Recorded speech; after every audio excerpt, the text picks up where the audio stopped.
Empire.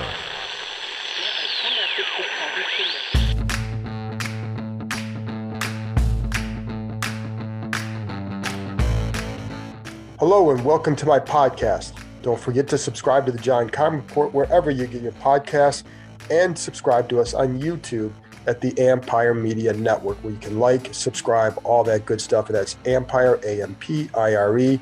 Much appreciated. Today, it's back to the On the Field talk as I'm joined by Jay Norvell, who coached Cole Turner at Nevada, Washington's fifth-round pick. As I always tell you, I know these guys are going to push hard for their own players, but they also provide insight into what made them good and why they might have success in the NFL. Norvell coached the NFL, including as a tight end coach with the Raiders, and also coached receivers with the Colts, so he knows what it takes to succeed as a pass catcher at this level. Norvell said that Turner's just starting to realize how good he could be. Now, that sounds like a cliche, but I think because he transitioned to tight end after he got to Nevada, he's still progressing there. He thinks he can be a big-time matchup problem in the NFL because of that size. He also has something Norvell says is important: upper body flexibility, the ability to turn his body in position to make tough catches. A quick note before I play my conversation with Jay. As of now, there is a vote scheduled for Wednesday in the Virginia General Assembly that will help determine the state of a possible stadium in the Commonwealth. Michael Phillips joined me last week to discuss this, so you can go back and give that one a listen for some really good quality insight into the stadium situation in Virginia. I know a lot of congressmen and congresswomen who voted yes early in the year now said that they will vote no. Is it enough to go swing the other way? I don't know. The vote was overwhelming in favor of support early in the year. However, Chap Peterson, state senator, very former Washington Redskins fan and came out strongly against this, who used to be in favor of it, he told me that he always thought the support for the initial vote was tepid. So we'll see. It was difficult for Jack and Cook to get a stadium built in this area many years ago, and that's when they were coming off Super Bowl years. I think we've seen the result of what happens when you're not coming off Super Bowl years. Cook had to end up paying for the stadium himself. I also hope the organization pays close attention to why people feel a certain way. I know many there say they understand and they're trying to regain that trust, but they have severely tested their fans in recent years. Is winning enough to bring everyone back? Well, there's only one way to find out, and we haven't seen that in decades, so they're going to have to figure out another way unless you can start winning, and that winning has to start this year. Washington also has another OTA session open to the media on Wednesday. I hope to be there. I say hope to because I'm currently sidelined with COVID. Regardless, I'll have some nuggets for you from practice. With that, let's get to my conversation with Jay Norvell, currently the head coach at Colorado State, but who coached Cole Turner at Nevada. Coach, I appreciate you joining me, and my main goal here, as I just told you, is I want to give Washington fans a sense of what they're getting in Cole Turner, because I think that he's a guy that people here are excited about because he's got that size and he's got a pretty good resume from his time at Nevada. What are they getting here? Well, he's a great kid, number one. We recruited Cole out of a little town in Oregon, Clackamas, Oregon, and he was an all-state wide receiver. He scored the winning touchdown in the state championship game, and we just knew he was going to be a player. We just weren't sure what he was going to be. He started off as a wide receiver, and he played a couple seasons at wide receiver, and he was just a click off from being a really productive guy. And so we moved him to tight end, and I really kind of kicked myself that I moved him a year late. I wish I would have moved him a year earlier, because as soon as we moved him, he was a game changer. We had really good receivers outside, and when the middle of the field was open, people played cover two, split coverage. Boy, Cole would just kill people down the middle of the field, and he gave our quarterback a huge target. And we love big receivers. I coached in the NFL for 6 years, and I had Marvin Harrison, Reggie Wayne at Indy. I coached for the Oakland Raiders, and our whole philosophy is if you have an accurate quarterback and you have big receivers, those guys are always open because you can throw away from defenders, back shoulder throws. And we did that a lot with Cole. I think the other unique thing about Cole Turner is we are very creative and we moved him all over the field. Yeah. And so he played in a conventional tight end alignment. We flexed him out. We also would put him on the backside of the formation by himself. And he was just a really unique matchup out there because he's close 6'7". He's got great jumping ability and range.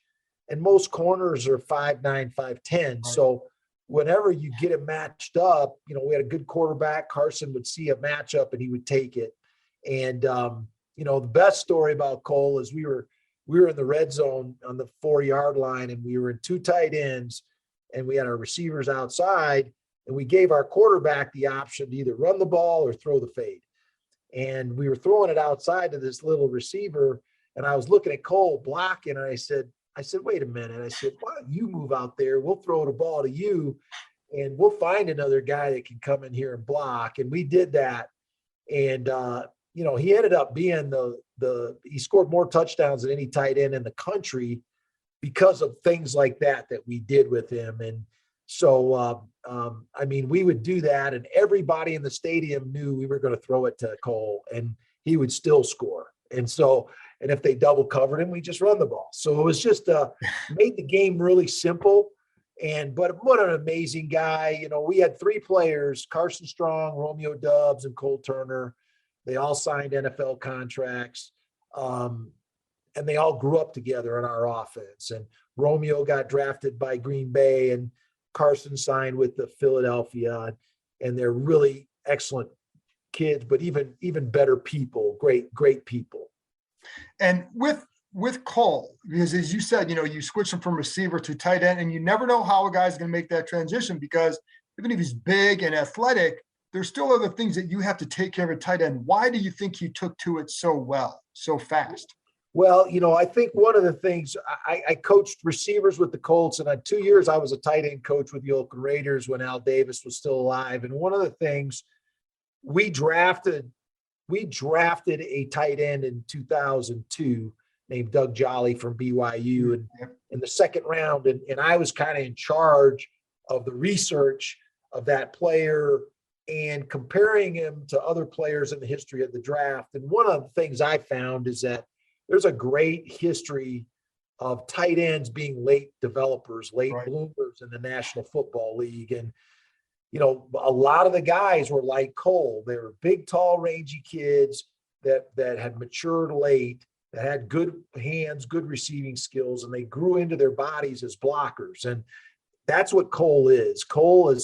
He's just starting to really realize his potential. The best football is in front of him. When I was with the Colts, we had a player named Marcus Pollard, and Marcus was a really good NFL tight end, but he never played college football. He was a power forward for the Bradley basketball team, and Bill Polian and the Colts, we brought him there, and he developed into an excellent professional tight end. And Peyton Manning used to throw the ball to him, and so I learned a lot from that, and I saw a lot of those qualities in Cole. And I just think he's got an opportunity to be a real matchup problem against linebackers and safeties. And I think the quarterbacks there are going to really love throwing the ball to him. Well, they've harped on the wide catch radius. I think that's become like a cliche almost for them this offseason because of guys like Cole. But because you did coach in the NFL and because you have experience coaching that position, what are some of the traits that, again, you can have certain skills, but you need some other things. So what are some of the other little things that Cole has that you say, hey, he has a size, he has this, but he also has this, and that's why he's got a chance to be pretty good? I think number one is his range. He has incredible range. And one of the great things I always look for in a receiver was upper body flexibility. And what that is can he turn his body to get in position to make tough catches? And, so many catches in the National Football League are tough catches. They're contested catches. And Cole has that ability. I mean, he can be running full speed and you can throw a back shoulder throw and he can get his upper body in position to make a catch. And a lot of players can't do that. Right. They can't move their upper body and get their hands in position to make plays on the ball. So that's number one. He's incredible range, great hands, upper body flexibility. And the other thing is just consistency and dependability. You know, quarterbacks tend to go to people they trust and depend on. And you know, Cole's one of those guys. He's always going to be working with the quarterbacks. He's always going to be practicing with them in the summer and the off season. And he's going to be the type of guy that's always available to work and get better. And so he's going to develop that rapport with the quarterbacks and really be a guy that I think they can rely on to make plays. You know, I spent 6 years in the NFL and competed against Belichick a lot. He was at the Jets then in the old AFC East, but you know, one of the things Belichick says about the tight end position, it's the one position that changes every formation. You know, when you move the tight end, the defense has to adjust. And so by having that guy be a weapon like Cole Turner, it really forces the defense to make some choices. Are they going to put a corner on him? Are they going to put a safety on him? Are they going to put a linebacker on him? Right. And those matchups is what offensive coaches look for when they're game planning and what quarterbacks look for when they're looking at who they want to throw the ball to.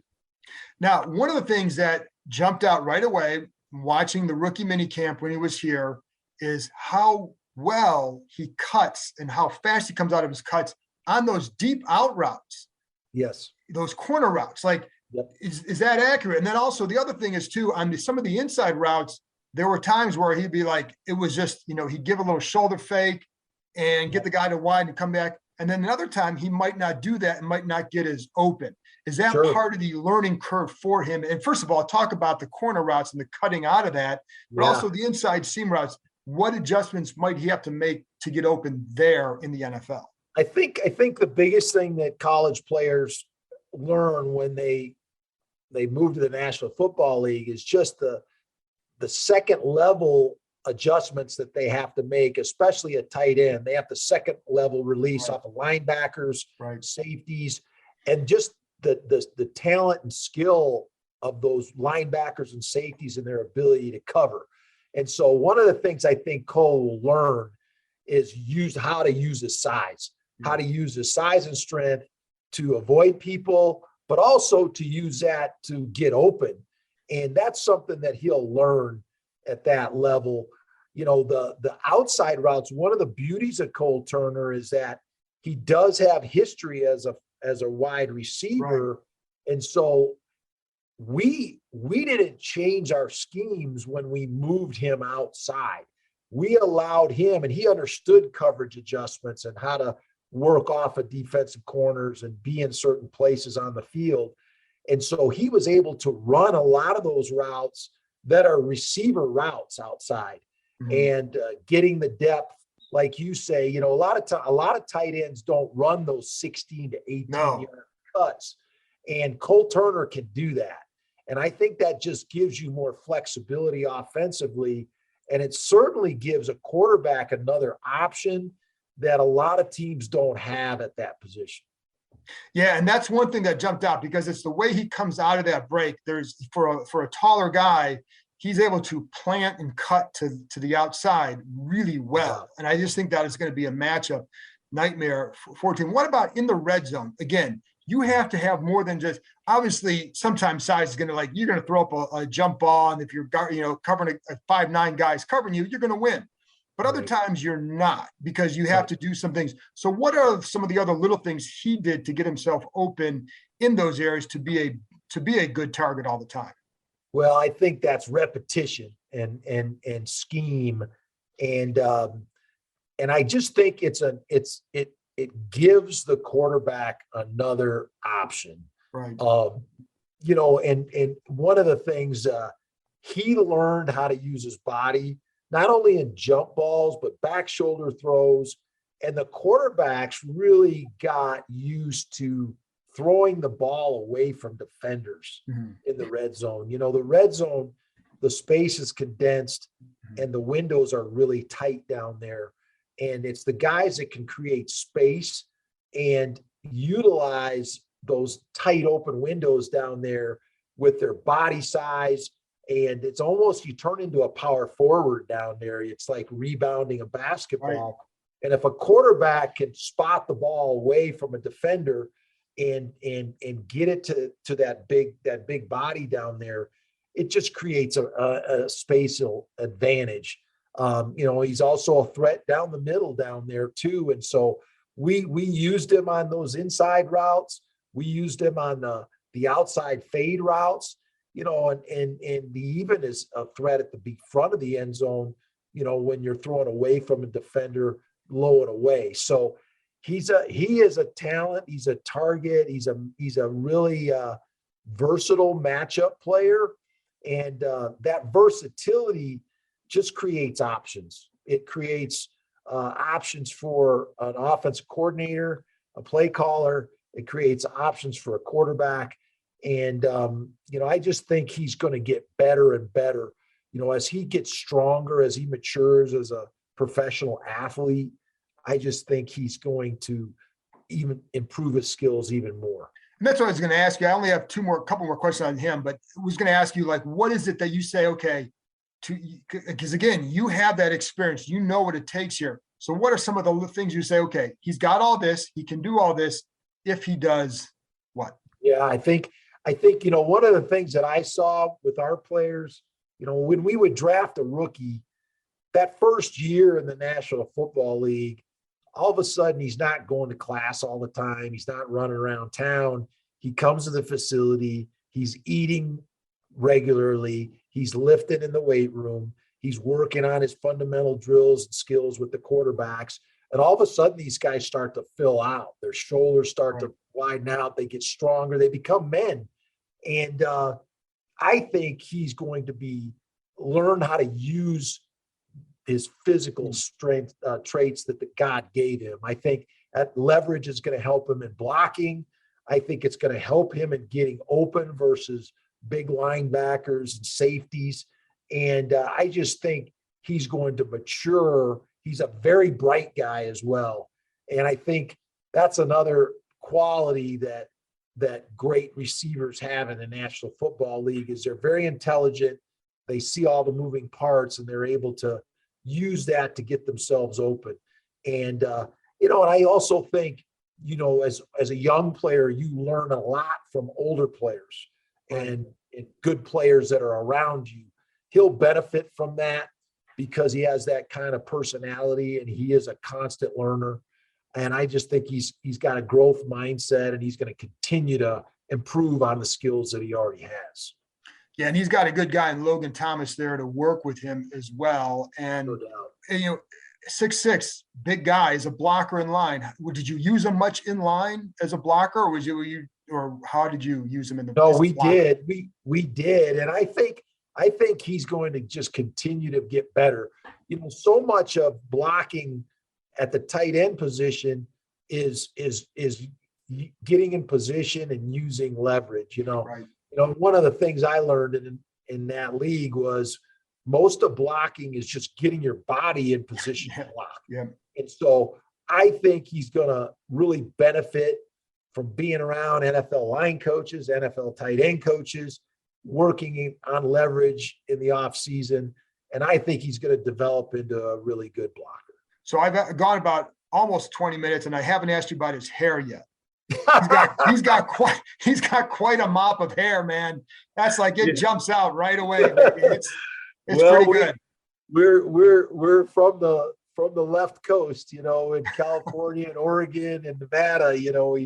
We see a lot of different hairstyles, and he's always had that hair, and it's just part of his own personality, and just an amazing guy, though. He's the kind of kid that you want to take home with you. And, he's been at my house and had a bunch of meals over there with my family. And, but he's a great kid, great person, which is another, he's a dependable person. He's the kind of guy you want on your team. He's the kind of teammate you want to have. And he's the kind of guy that coaches learn to depend on. And I just think he's going to, the best is yet to come for Cole Turner. And then the funny thing is with the hair, you see that and you think free spirit, you know? Yeah. Yeah. He's got a little free spirit to him, but he's also a kind of a consummate worker, and he values practice. He values the time that he works with his quarterbacks and with his other teammates and coaches. And, he was a leader for us. He was a guy that everybody looked to and knew that he would show up on game day and make plays for the team. It would be a pretty big grocery bill if he's coming over to eat too. There's no doubt. He's going to be a big man when he grows into that body. Last thing then, Carson Strong, because he was a guy that Washington was interested in as well. And I think when Sam Howell fell to them in the 5th round, they went that route. If he didn't, I wouldn't have been shocked at all if they had taken Carson a round or so later, because I know they had liked him. And I know, like, if he didn't have those injuries, I'm guessing he goes fairly high. How do you think that those injuries played into him not getting drafted? And then what are your expectations for him? What is Philly getting with him? Yeah, I feel bad for Carson because I think the injuries had everything to do with where he was not drafted. I have so much respect for that kid because I seen him grow and mature. And then last season, he had surgery in the off season and he just wasn't quite healthy. And that knee got re-aggravated. And, I told him a story when I was with the Colts. We played against Dan Marino, and Dan late in his career had that big knee brace and he wasn't 100%. And, I just saw that guy go out and battle and was a warrior all the time and through his career. And he beat us many times on one leg. Carson basically played that way all last season. He played with one leg. He threw for, 4,500 yards and was the player of the year in our league. And so I just have so much respect for him playing, not being 100%, saying that had a lot to do with, where he fell in the draft. And I just hope he could get healthy and have a chance to show the type of player he could be at that level, because I think he has all the tools. He's extremely intelligent. He's incredibly accurate, and he has a passion for the game and preparing for the game. And so I just think those traits are going to translate well at that level. And I was going to ask you that too. Like, what are the things that you say that if he's going to make it, we can see the arm. Everybody can see the arm, right? Yep. What are some of the little things that you say, like, hey, these are some throws that he can make, or some things he does as a quarterback that gives him a chance? Well, he can touch every part of the field with his arm, and he's accurate. He's an accurate deep ball thrower, but he's a great intermediate timing passer as well. And so I just think, so much of the passing offenses in the National Football League are timing and intermediate, but he can also go deep. He loves to throw the ball deep. He's very accurate throwing the ball deep. He's extremely smart. And we're a little bit unique in that, I was with Tom Moore with the Colts for 4 years, and Tom really gave Peyton a lot of flexibility in his ability to check plays, adjust routes. And we did that with Carson. We gave him probably way more flexibility than most college quarterbacks get, and is the ability to change plays, audible, get to runs and passes, and adjust routes. And so he can do all those things. And so it's not going to be a stretch for him to make audibles and to change plays. And then he's just so passionate. He loves studying the game. He's always trying to find an edge in the film room, and his game will translate well in those areas at that level. Jay, I appreciate your time. And I will say in that regard with Carson, not a lot of college quarterbacks are coming in with that kind of knowledge at the line of scrimmage and all that. So, but right. I do appreciate your time. I think people here are looking forward to seeing Cole and how he develops, because I think there's a level of excitement for what he might be able to do down the road. So I appreciate you coming on. Thank you. Thank you. I'm looking forward to watching it myself. So thank you. I appreciate it.